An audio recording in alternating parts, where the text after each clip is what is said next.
చెప్పండి. అంటే ఎస్సీల పైనే అట్రాసిటీ కేసులు పెట్టడం. మేడం గారు ఇది కరెక్ట్ కాదు. ఎందుకంటే ఎస్సీల పైన ఎస్సీ ఎస్టీ అట్రాసిటీ అనేది జరగదు. ఎందుకంటే వేరే కమ్యూనిటీస్ మీద జరుగుతుంది, కానీ ఎస్సీ ఎస్టీ చట్టం అనేది మళ్ళీ ఎస్సీల మీద పెట్టడం అనేది అది కరెక్ట్ కాదు, అది జరగదు. మ్యాక్స్ కొన్ని సందర్భాల్లో మేడం గారు చెప్పినట్టు కొన్ని సందర్భాల్లో జరిగిన సందర్భాలు ఉన్నాయండి. అది అవ్వదండి అది. ఎందుకంటే ఎస్సీ ఎస్టీ అనేది అది అంటరానితనానికి సంబంధించినటువంటి చట్టము. దాన్ని బేస్ చేసుకుని అదే కులం మీద పెట్టడానికి కుదరదు. వేరే కులస్తుల మీద, బీసీల మీద కానీ లేదా ఓసీల మీద కానీ వేరే వాళ్ళ మీద పెట్టడానికి అవకాశం ఉంటుంది. అంటే ఎవరిపైన పెట్టారా అండి? కాదు.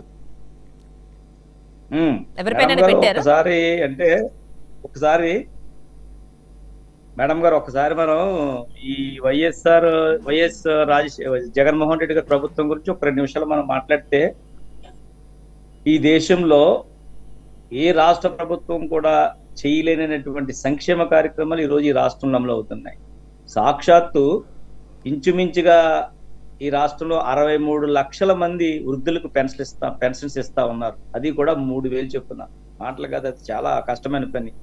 దాంతోపాటు ఈరోజు చదువుకునే పిల్లలకి మరి వసతి దీవెన, మరి విద్యా దీవెన, ఇలాగా అమ్మఒడి, ఆసరా, చేయూత, ఇలా ఎన్నో పథకాల ద్వారా లక్షల, ఈరోజు దాదాపు 2,50,000 కోట్లు ఈరోజు పేద ప్రజల అకౌంట్లలో పడ్డాయంటే మాట్లాది ఎంత అది గొప్ప విషయం. అది ఈరోజు రాష్ట్రంలో 17 మెడికల్ కాలేజీలు తీసుకొచ్చాడు జగన్మోహన్ రెడ్డి గారు. మరి అది ఎంత అభివృద్ధి అది.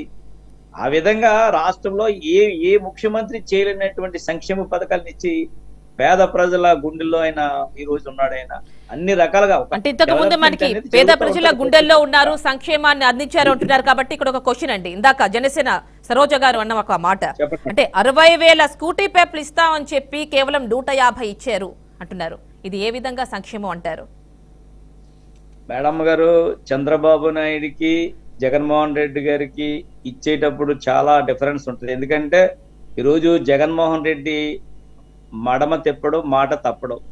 ఏమైతే ఆయన పథకాలు చెప్పాడో అన్ని పథకాలు కూడా ఈ రోజు అమలు చేస్తా ఉన్నాడు రాష్ట్రంలో.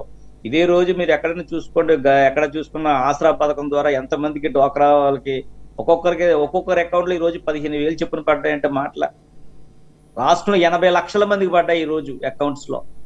15,000 చెప్పిన 80 లక్షల మంది అకౌంట్ లో పడ్డాయంటే అది మామూలు విషయమా? ఎప్పుడైనా చంద్రబాబు నాయుడు ఏం చేయగలిగాడు?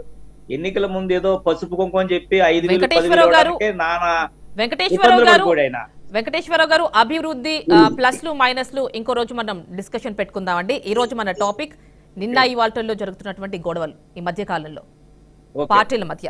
సో మరి దీనికి సంబంధించి అక్కడ మీరు చూస్తుంటారు, అక్కడ చొక్కా చిరిగిన వ్యక్తి మాత్రమే కాదు, వైసీపీ జెండాలు పట్టుకుని తిరుగుతున్నటువంటి కొన్ని విజువల్స్ మీరు చూశారు.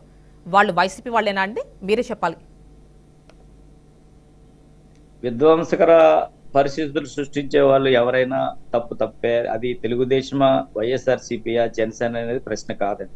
ఎందుకంటే ఏ పోలీస్ డిపార్ట్మెంట్ కూడా ప్రతి నియోజకవర్గంలో శాంతియుత కమిటీ ఏర్పాటు చేసి ఎన్నికలు అయ్యే వరకు కూడా ఎటువంటి గొడవలో విధ్వంసాలు జరగకుండా ఆ యొక్క గ్రామస్తులు కానివ్వండి, ఈ పట్టణాల్లో కానివ్వండి, వాళ్ళని చైతన్యం చేసి గొడవల వలన ఏమీ రాదో, ఏ విధంగా మనం మంచిగా ఉంటే మనం ముందుకు వెళ్తాము, ఎవరికి ఏ ఇబ్బంది జరిగినా మనకే కదా అని చెప్పేసి ప్రతి ఒక్కరిని కూడా పోలీస్ డిపార్ట్మెంట్ వారు చైతన్యం చేసి శాంతియుత కమిటీల ద్వారా ఈ యొక్క గొడవలకి పరిష్కారానికి ముగింపు పలకాలి.